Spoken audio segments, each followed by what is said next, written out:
How does one catapult from a corporate career in medicine to a modern-day pioneer and entrepreneur? Margit Novack saw an opportunity and turned it into a successful venture for over 25 years in senior move management.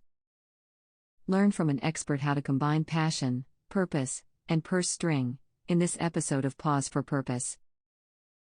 We welcome all of you today, and I'm really grateful to have a real mover and shaker with us, and that is Margit Novack. People who have been with us a lot say, don't spend a lot of time introducing them. We can read about them. We want to know about them. So I'm just going to give you just a brief background on her. She left a full-time job to go in corporate medicine in 1994. She decided she wanted to do something on her own business. And this is when ideas strike. She decided to attend a conference called Leading Edge. She went through the exhibit hall, and in the exhibit hall, she came upon a company that was helping older people move. It fascinated her, and from that, a new idea was born, and Moving Solutions was created. And she ran that company and built that company up for 25 years, sold it in 2018 to a company called Wayforth. She stayed on for 2 years as an employee. And then in February, she left to, I guess, kind of everybody kind of regrouped in February once COVID hit. So talk about timing. So today, we're going to learn from Margit, what does it take to be an entrepreneur? And if you're going to run a business, how do you run it successfully? And if you choose to sell it, how do you prepare it? How do you make sure it's ready for sale? So I'm going to turn, Joyce, do you want to start out with the first questions? Yes. Or did I catch you off guard? Yes, you did. That's okay. So I'm going to start with the first question. And I'm going to just say, Margit, can you just give us a little bit of your background, where you grew up, and just tell us a little bit about yourself pre-Moving Solutions.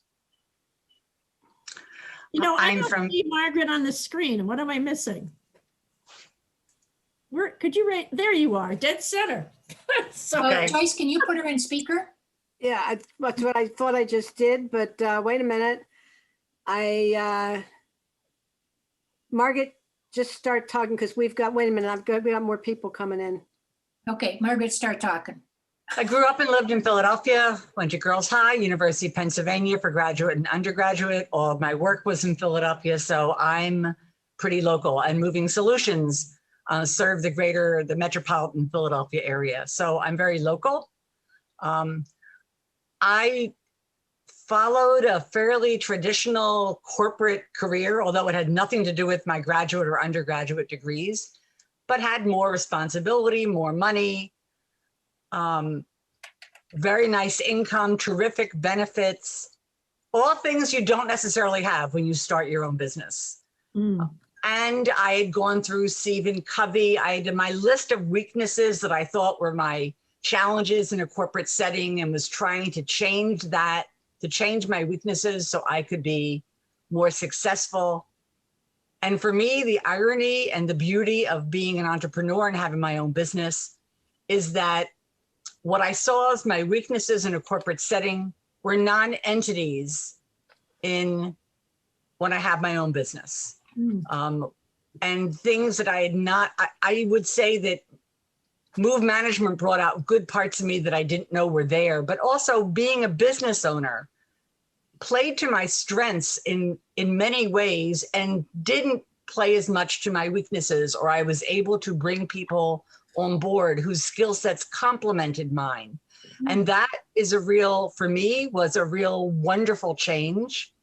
I didn't have to be part of a corporate mentality or corporate politics, things that I never excelled at, and could do things that I did excel at. And for many people who are entrepreneurs, that's what business ownership means to them. They find something that they both love and are really good at. And when you can marry those with also making a difference, that's really the trifecta. You love it, you're good at it, and it makes a difference in people's lives. And I think if we're talking about my future purpose, that's what people yearn for, especially if they are leaving a career and saying, what does my future look like? I think that's what they're looking for, those three things. I want to be good at it. I want to love it. I want it to make a difference. And describe some of the classes, some of the things you took to help you be a good business manager, particularly when it comes to the accountability side, the financial side. How did you prepare yourself for that? Not as well as I could have. I did go to University of Pennsylvania Small Business Development Center, had a 6-week program, and that was when I developed my first marketing plan, and they kind of walked you through that.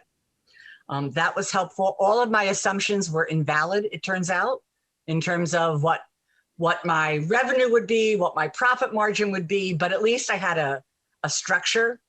I looked at what a contact relationship management system was. So before I had my first client, I had my accounting system set up with QuickBooks. I had Axe set up to be a CRM for managing contact relationships. And I did function like a business in that respect right from the very beginning. I set it up, I feel, with the right systems to succeed. But maybe the most important, and I also did not follow the advice of SCORE. I went to the something senior core. It's a core of retired executives that give advice, because they heard the concept of move management and said, don't pay a lot for brochures. No one will ever buy this service. So I didn't listen to them, fortunately. I networked with other women entrepreneurs, but I think I didn't find my home until I started networking with people in the aging community. And that made sense, because I was an entrepreneur, but I wasn't a moving professional. I was a professional in aging. And the people that turned me on and that were excited about what I was doing and that helped create new opportunities for me were the ones who saw what this industry could mean for older adults.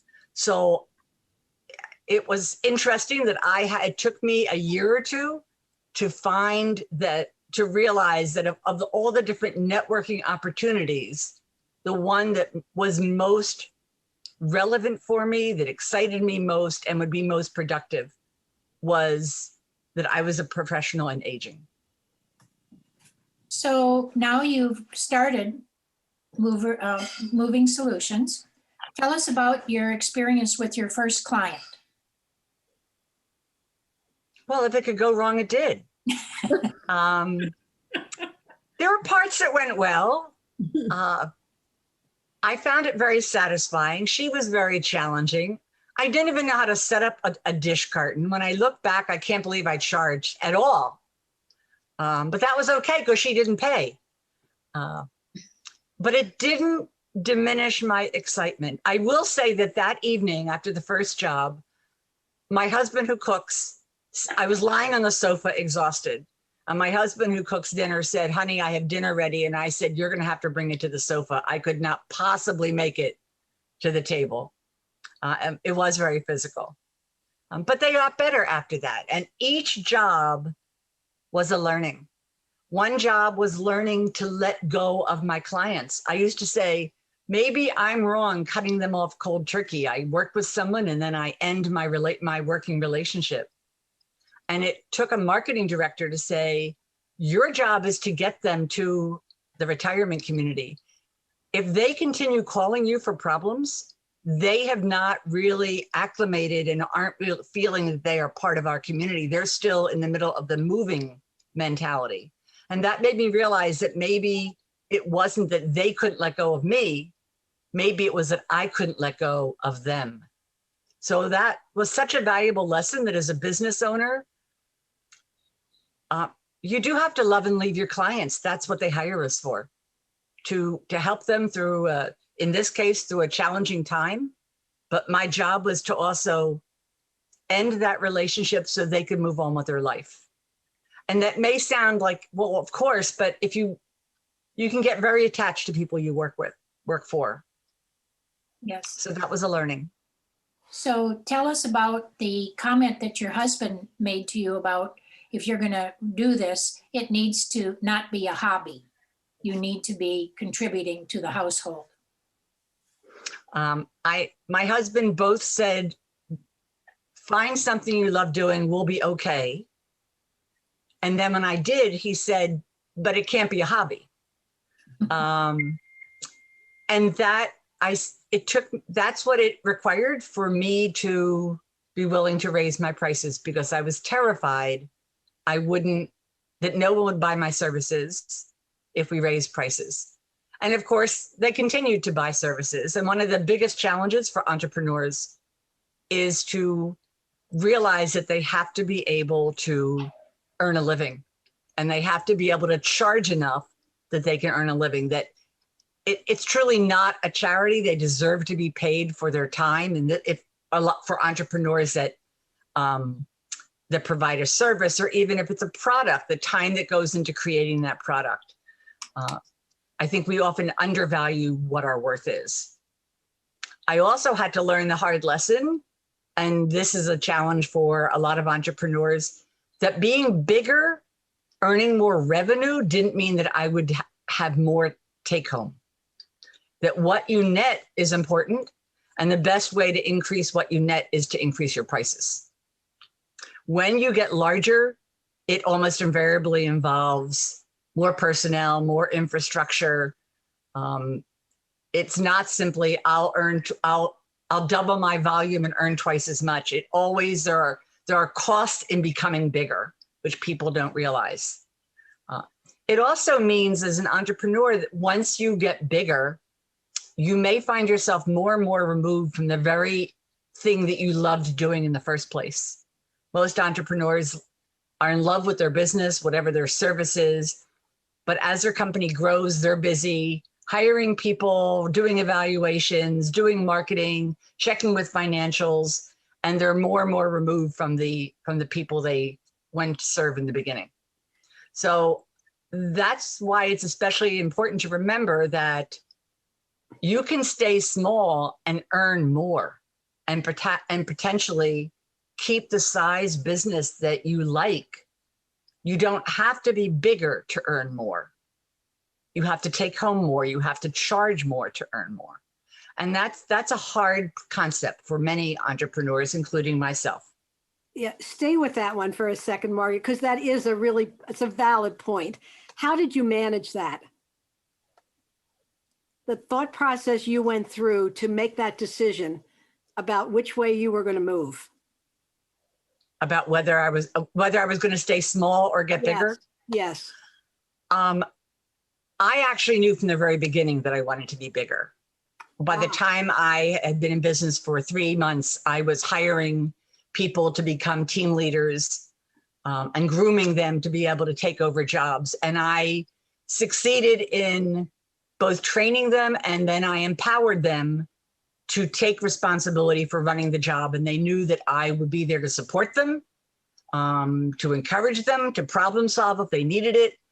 But I was willing to empower them to run jobs so I could do other parts. And that came very easy for me, which is why my business grew in that direction. There are entrepreneurs that won't let go. They want to stay involved in every activity. I had complete faith in my team that they would do a terrific job and make me proud. And they so often did. They so often humbled me by the way they handled clients. And I know that I could take pride in that as an entrepreneur, or any business owner sets the culture in that organization. So in that respect, the culture, I mean, you could say, well, if XYZ occurs in an organization, it's the owner. Yes, but there's nothing that made me more proud than employees who they didn't just exceed my expectations, they just blew me away at times. And I'll give an example of how, as a business owner, and we had a person moving to assisted living, and she was from an apartment, and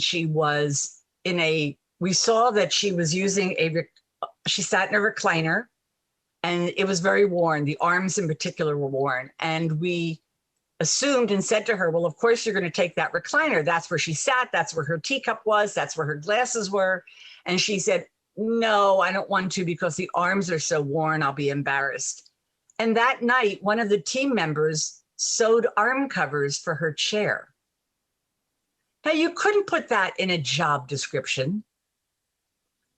And to have people that are so motivated and so in tune with what you would want for an organization to take that among themselves made me incredibly proud. And that's when you realize that you may own the company, but you have people that can so exceed what you would offer.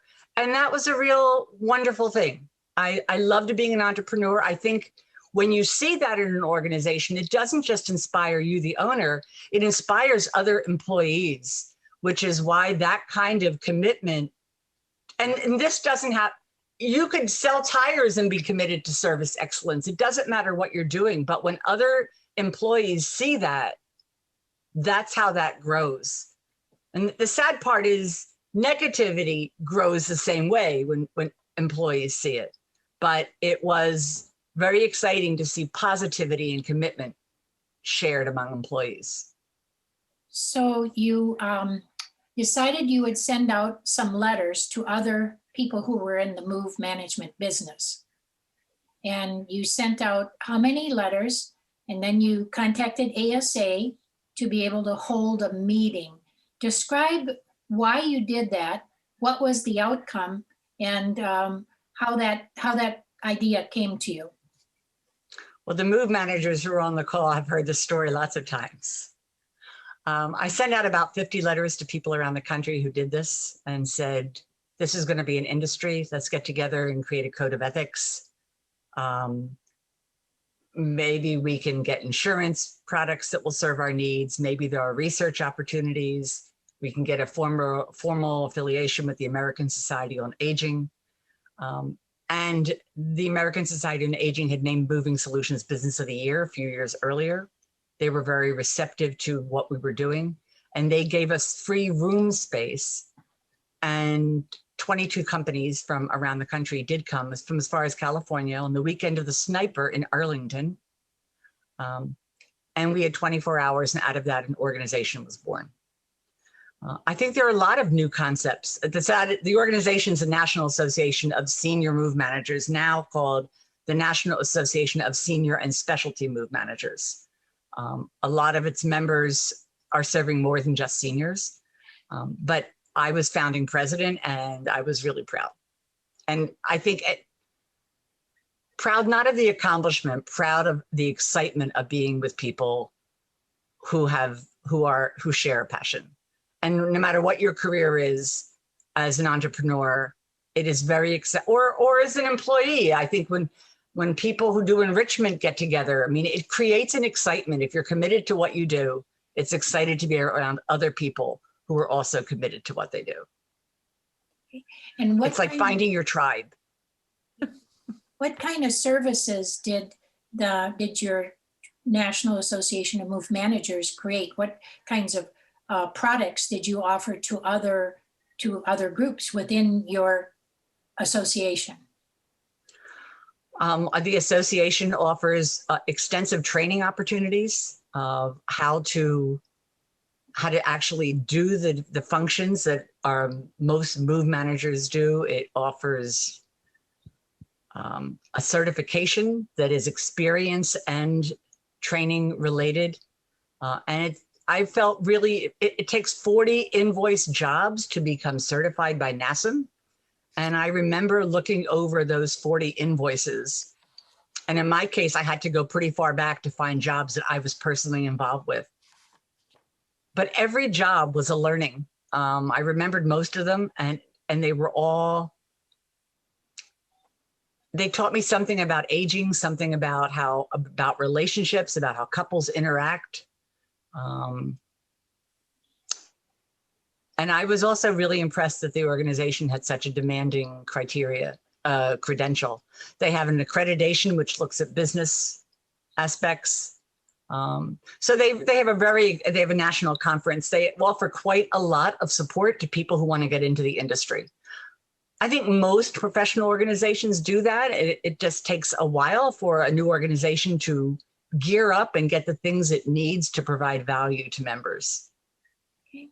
And along the way, as you were doing life with Move Managers, Moving Solutions, your husband had a heart attack. And how did that kind of begin to change your life? What kinds of thoughts went through your mind? What kind of thoughts went through his? And how did that change your life? Well, there's a joke about somebody breaks a leg and they go, it's bad. But then the Russian army comes and they take all the able-bodied men, they don't take him. So they say, well, because of his broken leg, and they say it's good, and then something, and it keeps changing from, well, then it was good, well, then it was bad, well, then it was good. So I succeeded in selling Moving Solutions in 2018. We bought a house at the shore. It was very exciting. And so that was very good. And 4 months later, far from good healthcare, my husband had a very severe heart attack. That was very bad. And you kind of look at how things juxtapose. He really almost died, and I was scared to be alone with him. We drove back to Philadelphia to get near better healthcare. And when you are very ill, you make lots of deals. Your deals are, Bill said, if I could just be in bed with my dogs and my wife and look at the water and cook dinner for my wife, it will be enough. And we thought at that time he would be permanently on oxygen. We got so much more than we ever hoped for. Although during COVID, he's been in bed with his dogs and his wife, and he's cooked dinner for me. So I told him he got exactly what he hoped for. But he had a miraculous recovery, and we went quickly back to our prior lives.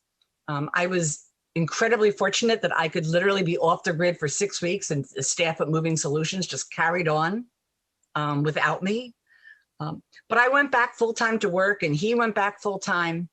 You lose those perspectives. You lose the wisdom once you're better that significant illness gives you. And it was ironic that for us, COVID gave us back that wisdom, because both of us were without work. For me, it happened very suddenly. I was no work, no title. And we sat there saying, you know what? We had a good lesson that if not now, when? If we're not going to be with each other. I spent so many years postponing. I'll postpone exercise. I'll postpone time with my husband. I'll postpone time with the kids. I mean, you give up a lot in a career and in a business. And I kept saying, oh, when I retire or for some time out there. Well, COVID was our time to say, if not now, when? So out of that, we look and say some good things happened to us, because we are much more mindful of being grateful that we are healthy and paying better attention to each other. Okay. So that felt good. So what I'd like to do now is, so there are many people, COVID has changed us all in some way or another. And in fact, New York Times had a whole insert about the transformation that we've all gone through as a result of COVID. So many, in fact, I just heard it again today, about 1 in 4 people do not want to go back to their job full time. They want to be able to have time to work at home, to do work at home while working for the company, or they want a new career. They want a new direction. So if you were to give 5 tips to entrepreneurs about starting a business and running a successful business, what would some of those tips be? Okay, first, starting a business takes some money. So there is a requirement. I think people need to be realistic. And if there is so many people, most people do bootstrap new businesses. But if you have a sense of, I could start a business and all I have to invest is $500, most people find that it's going to be many thousands of dollars to get a business started, to get the systems, the insurance, and whatever training is available to help you. And it's important. The training that whether it's move management or other areas, that training will save people years of learning. It's almost always a really good investment. And I think new business owners are scared to invest. I already talked about charging and realizing that you need to charge enough, but also recognizing that earning more doesn't mean that you have to be bigger. I think business owners have to be willing to empower others to do things, or else they're not going to have a business. If you do everything in your new business, what you have is a job. You're just working for yourself. If you plan to grow your business, you're going to need to have confidence in other people and empower them and trust them to do good work. And I think you need to forgive yourself when things don't work out. The colleagues who were around in 2006, 2008 know that I started a franchise in move management and I failed. I lost several $100,000. There could be a lot of reasons for the failure, but what I'm so proud about is that I failed in front of all of my friends, my family, the move management colleagues. I failed spectacularly, and I could have so easily have withered and said, I am so ashamed.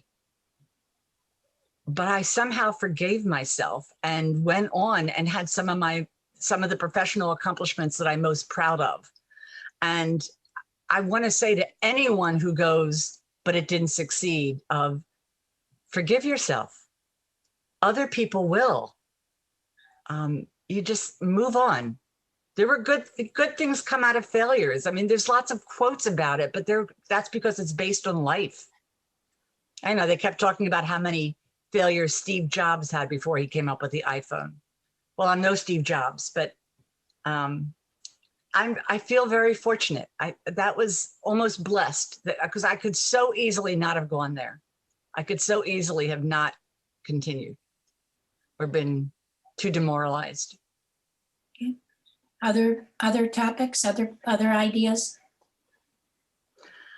What We about talked about valuing ideas from other people. It's both exciting to talk to people who are in the same industry, but it's also sometimes valuable to talk to people who are in different industries who may have a different perspective, one that you would never think of, but they bring it to you.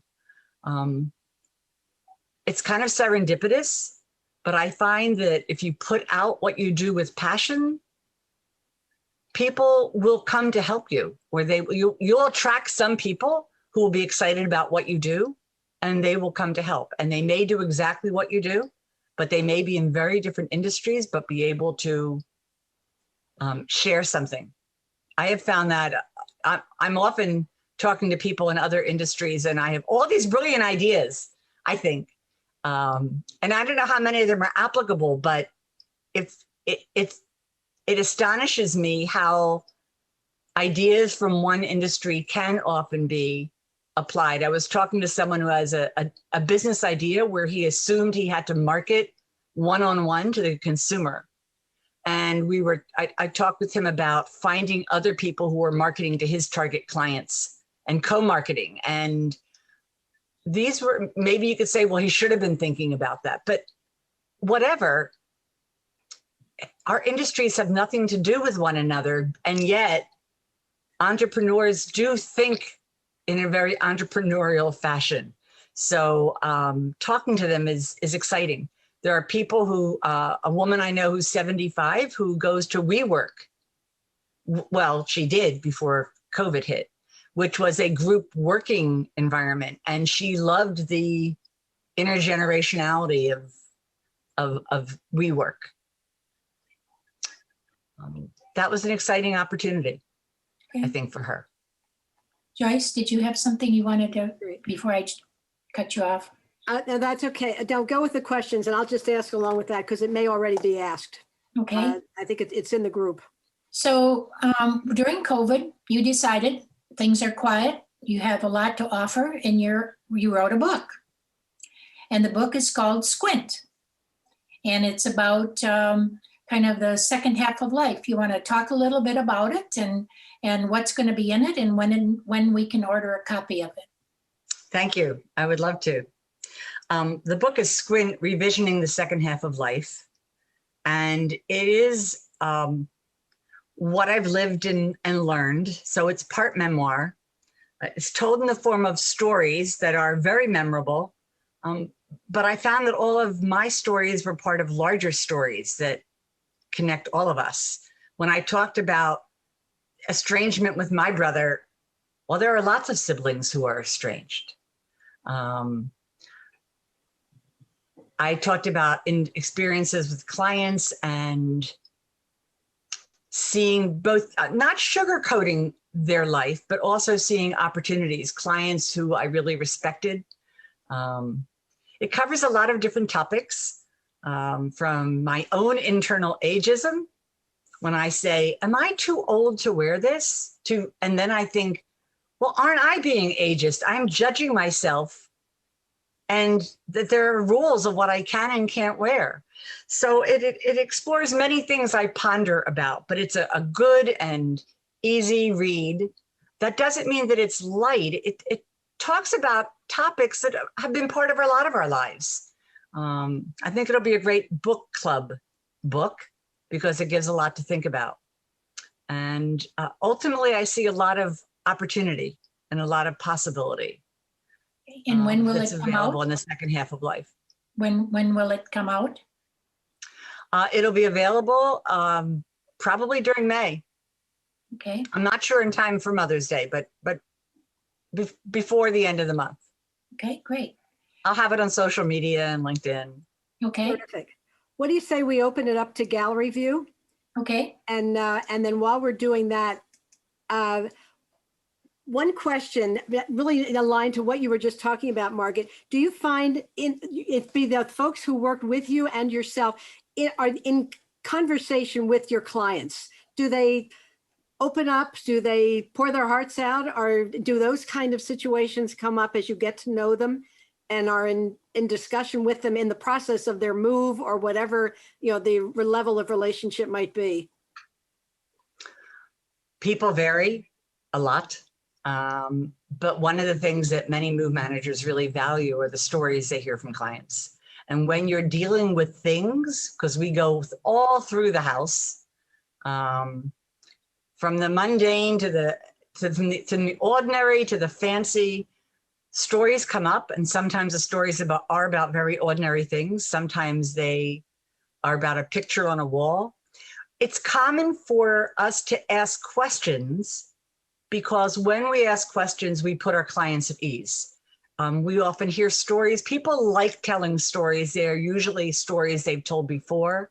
And that puts the client at ease and enables them to work to focus more. So stories are actually a way to have they're very gratifying. They help us learn about the client, but they're not distractions from getting things done. I think they actually help you get things done with clients because they are less stressed and more able to focus on the tasks that are involved in getting ready to move.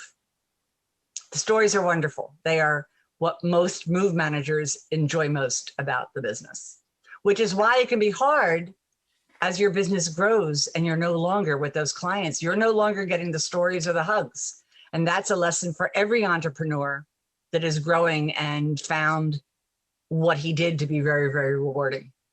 That the more successful you are, and Michael Gerber's The Entrepreneurial Myth talks about this in detail, the more you may be removed from the very thing you started your business to do. Now, you were acquired by Wayforth. And so when I was doing the e-blast and I wanted to to learn more about moving solutions, click here. But you couldn't click on moving solutions because it's now been absorbed as part of Wayforth.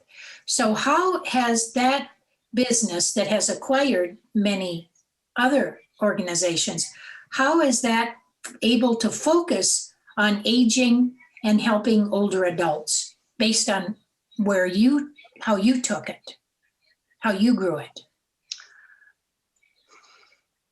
I think Wayforth is expanding the service, the target population, and many move management companies are doing that. They're serving other populations. I think the focus is still on older adults, but they are serving younger people and happy to do that. And during COVID, I think for many places that was a real requirement to survive. There are many companies that provide this service to people of any age. For me, my passion was older adults. So my exit was probably at a good time because I would no longer have been doing what my passion was. Okay. All right. Let's open it up for questions. Does anybody want to ask Margit a question? Show of hands. Jump right in. Okay. Hi, Jackie, you're on. I jotted down a bunch of questions. Thank you so much, Margaret. Excuse me, Margit rhymes with target. Sorry, so sorry. Try spelling Jacqueline constantly or Jackie. Right towards the beginning of when you were presenting today, and excellent, by the way, you said, I realized I was that I am a great aging professional. And well, that's probably could be taken in two ways. I was a professional in aging, and I'm also aging. Well, I hear you, believe me, because I've been active in the what I call aging space for some time, and I realized I'm getting older. But anyway, did you have a social work or something kind of background in terms of being the aging professional? I was just kind of curious as to. So that's the beauty of being entrepreneurs. My undergraduate degree was in French and my graduate degree was in city planning. I had no background in social work. Yeah. I'm not a patient person, and I was endlessly patient with my clients. When I said that the industry brought out good parts of me that I didn't know were there, it did. I did do incredible amounts of reading and learning. If someone said, what has your profession been? It's been in working with older adults. And many organizations like the ASA and other organizations have lots of training material, and there's reading available and people to network with. So there's lots of learning available. And I think many people who work with older adults didn't get there from a typical pattern. They didn't get there because they were social workers or had degrees in gerontology. There's so many that got there because of a personal experience, and they felt committed that this was a direction they wanted to work in. So it's a moniker that you use that describes really who you are and your interests and reflects your research and yes, yes, not any kind of professional degree. Yeah, I was just kind of curious about that. And if I can ask you another question, and I have others, but I want to, I might come back if there is time. When you were working as a move manager or moving solutions, did you work at all with seniors in terms of selecting where they were looking at senior living communities and that sort of thing? I know I'm not talking about realtors. No, I understand what you're saying. My company did not get involved in helping people select which communities. That was important because communities were my main way of marketing. Metro Philadelphia is very, very rich in senior living opportunities. If I had steered people to certain places, I might have been biting my nose off to spite my face because all of the communities use my services. So I did not want to go in that direction. So there are people who do that. So you received a lot of referrals from the communities themselves, maybe. We both marketed to the same people, and we helped the communities accomplish their marketing objectives. Having said that, when I talked about people could become move managers without having a background, senior living communities, particularly CCRCs, are complicated financial contracts and healthcare contracts. And I think if you're going to work with someone, you need to know their current physical needs, their future physical needs, their financial situation, in order to be able to help them with that kind of decision.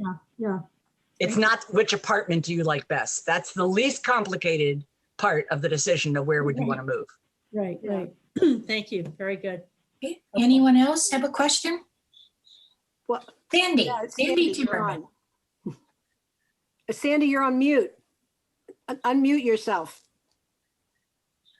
Yeah, there So, you go. hi, Margit. Nice to see you. Hi, Sandy. So I just admire everything that you've done, and it was a great presentation today. And I just wondered, since you mentioned CCRCs, and we know there are different options, if you have opinions on 55 plus housing, aging in place, CCRCs. Just a personal opinion, not necessarily something you would recommend to someone. I'm just curious. Thank you. And by the way, so Sandy and I met in 1999 at an ASA meeting because I got the Small Business of the Year, and she represented Cigna, MetLife, and they got the Big Business of the Year. Right. Well, full disclosure, I live in a CCRC. I live at the Quadrangle in Pennsylvania, and we moved there after we sold the business and didn't want 2 houses. And my husband said, "Where can we rent with 3 dogs?" And I said, "Nowhere." And we wanted Lock and Go, which we have, although we have also, full disclosure, since COVID started, we've been at the Shore Home.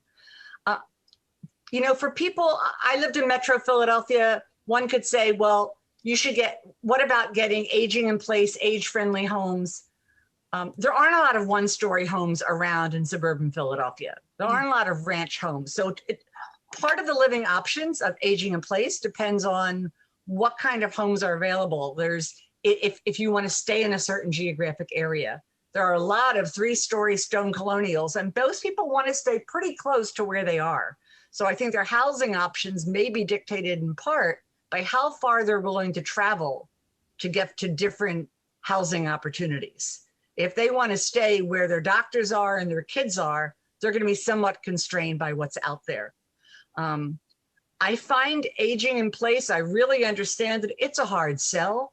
My best group of personal friends know what I do. I don't think one of them has even a grab bar in their bathroom. And nothing I have done has impacted them 1 iota to prepare or plan for aging. My husband and I, before we moved to the CCRC, we did find a 1-story house. And it wasn't where we raised our kids. We moved there as the old people. We knew that when it snowed and someone shoveled our walk. We said, oh my God, we're the old people on the block whose walk gets shoveled. But we never really felt part of that community. No one ever in 10 years invited us to dinner. We never could get the kind of friends we established when we lived in a community and were raising our kids around other people the same age who were raising their kids. You would say, well, weren't you happy around all the different age groups? And the answer is, we had a little free library in our front lawn. We liked it, but we didn't feel connection to that community. So people say, well, living at different ages is always better. We had no feelings of regret for leaving that home. It was almost 12 years.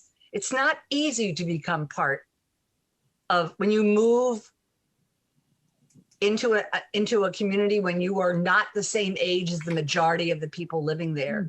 It's not easy to get a connection. And one of the things that people often do move to retirement communities for, senior living residences, is that there is a sense of community and connection.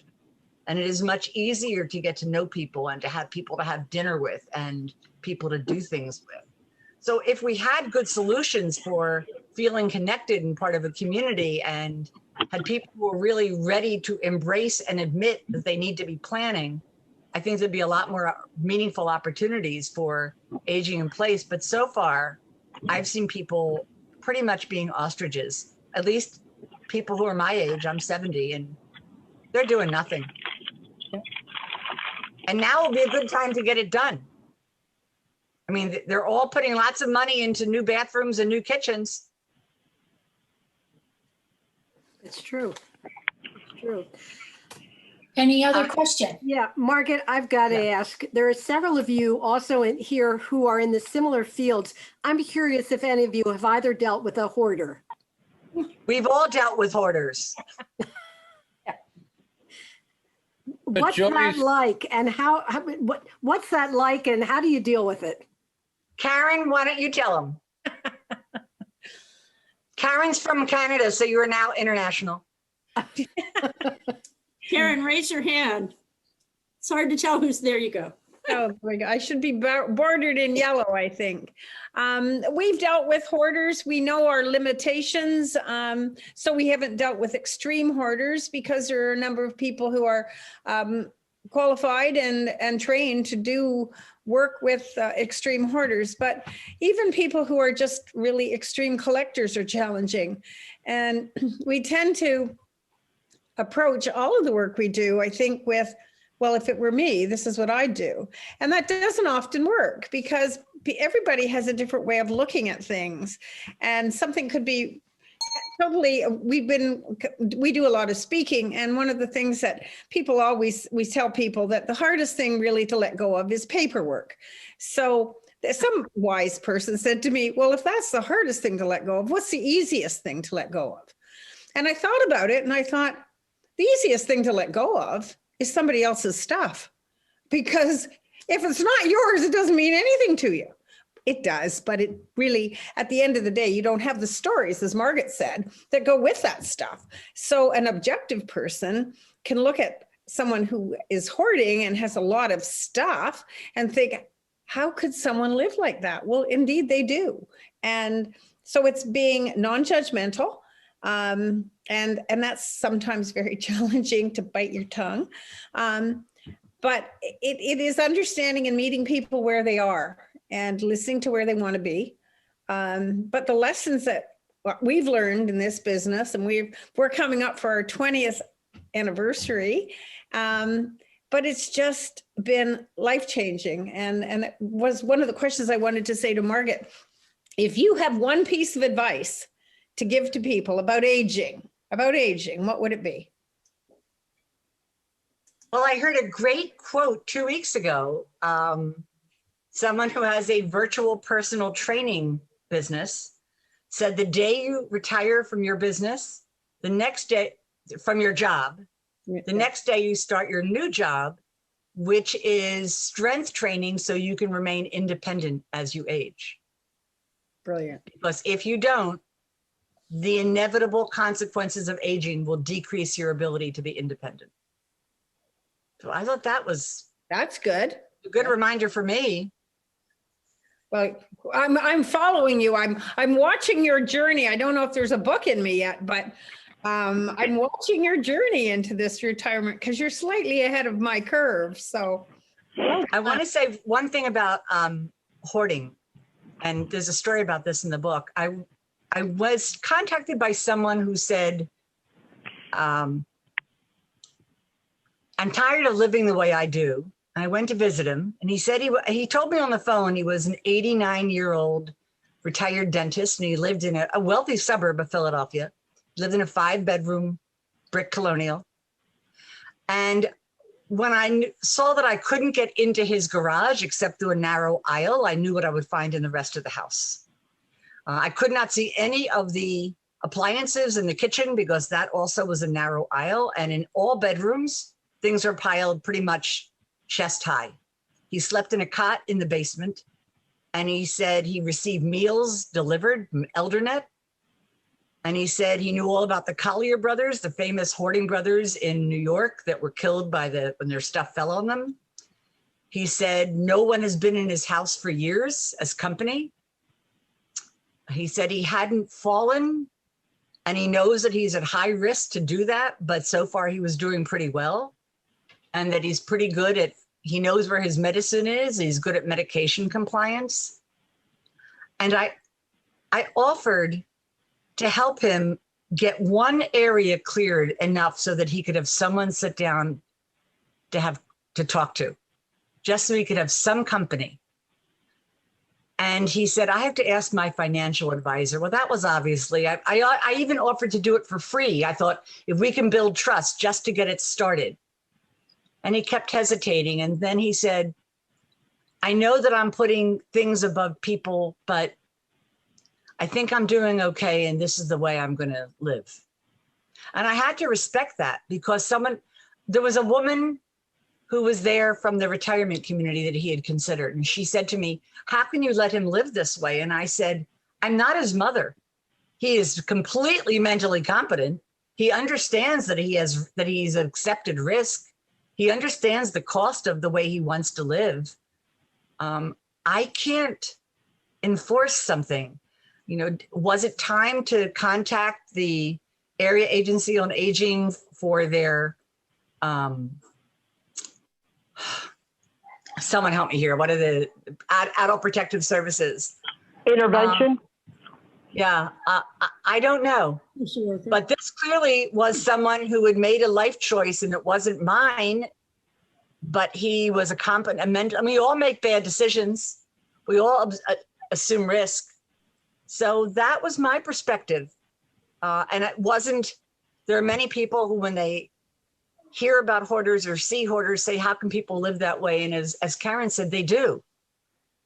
They do. And not judging people is a really important thing if you're going to work with them, whether you're a move manager or in any capacity, if you are in their homes, to not judge. Any other question? I have a question. Margaret, of the 55 plus communities that you're familiar with, and I guess the one you live at, are the majority of people that live there couples, or would you say it's equal with singles? So the question is, are most people in senior living communities couples? I think that depends largely. I live in a CCRC, so it's not people there are over 55. Most of them are over 70. It's not technically a 55 plus community. I think that depends on how recently the community was built. Virtually every community that is new or has a new addition will get more couples moving into it. And as the community ages, people will age in place and deaths will occur. So there'll be more singles in an older community. I had visited two places. I don't know if you're familiar with Arbors in Philadelphia off the Roosevelt Boulevard. They went up some years ago, and so they're all filled now. But my observations were that there were more couples and families than singles.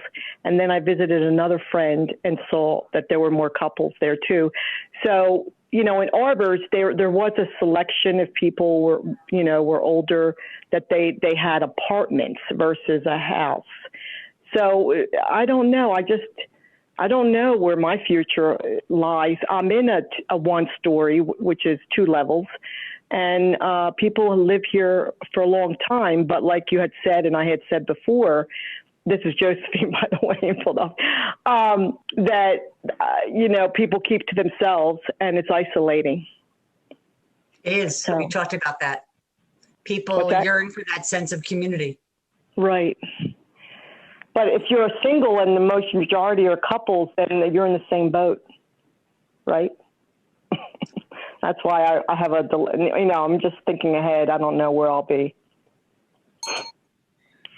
If I can chime in here, I think that being familiar with a lot of the topics in the aging space, I think that aging in community is a very current term. And it's very, do that. It's very what? I think that aging in community is a rather current term, and however that gets defined, you could be live on a dead end street with other people of your own age group or ages or whatever, or it might be in a community such as Margit's in. I went to visit somebody the other day to help me with my knitting fiasco, who lives, for those of you in the Boston area, Natick and Newton, I heard, is North Hill, which is in Needham, an adjacent town, and they have all levels of care there. And this person's in independent living, and it's a fantastic a fantastic community, it's also very expensive. So naturally, the finances are a big piece of it as well. I wanted to ask you, if I may, if your question has been, I don't want to make change the topic, but I wanted to ask you, as far as profit margin in your business, did you find you had a higher profit margin when you were hiring others to help carry out the business? So as I expanded, did my profit margin go up or down, you're asking? Yeah. And the answer to that is, as you get bigger, in general, you'll have more revenue, but you will absorb higher costs to generate that revenue because you're going to have infrastructure. A company that has 10 employees will look very different, will have different needs than a company that has 40 employees, that has different training requirements, needs someone who's going to be handling personnel issues, maybe hiring and onboarding. At that point, you need separate people for invoicing. So there's more revenue. The profit margin is going to be impacted not so much on your size as by your cost, and whether your cost, what you charge, whether your charges give you a certain profit margin, but there will be additional costs that you will have as you get larger. But the way to have a higher profit margin is to charge more. Yeah, you had said that earlier. Yeah, thank you. And I was wondering, did you ever, when you were working with clients, did you ever think about recording some of those stories with their permission, of course? In many ways, my book is a conglomeration of lots of different clients that I have met and lessons learned from them. Yeah. But no, I didn't record any of the stories. I was just thinking for their families or something. Well, there are one of the entrepreneurial opportunities that is available now. Angela Burton has, I think, Feet to the Fire.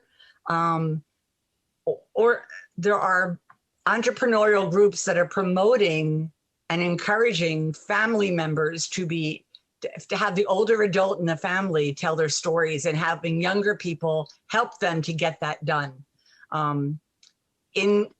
For those who work with older adults, they found it extremely gratifying that the older adults are finding it very rewarding to look back over their lives and record things, and they're creating a history for their family members. Yeah. And that's, if that intrigues you, or for people that are intrigued by that, there's a whole new industry starting to do just that. And what would you call that? Would you call it, does it have sort of a name of some sort?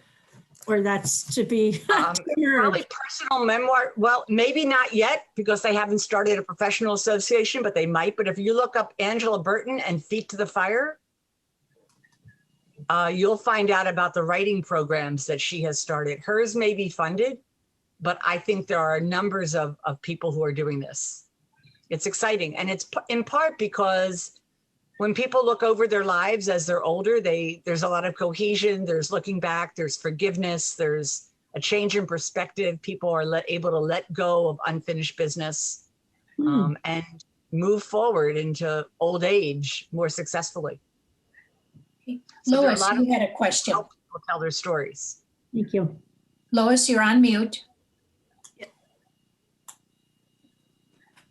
There. Hi, Margit.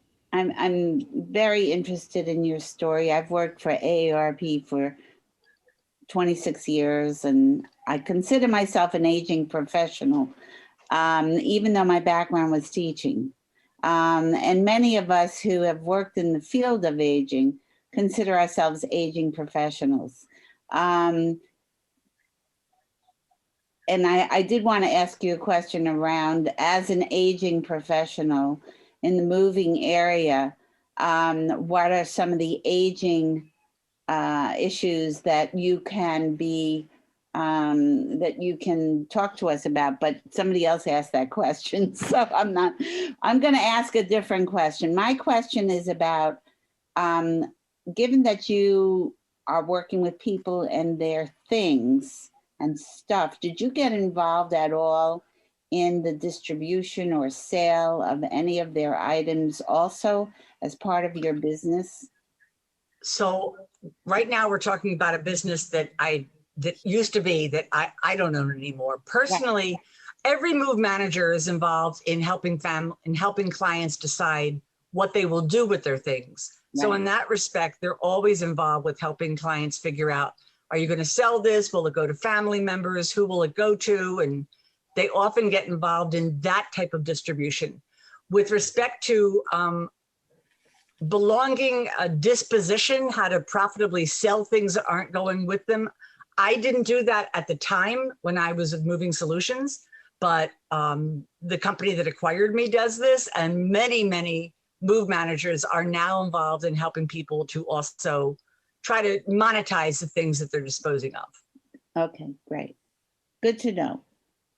Okay, anyone else have a question? All right, it is 5:07. For those who want to depart because you got meals to prepare or something else to do, you're welcome to leave this call.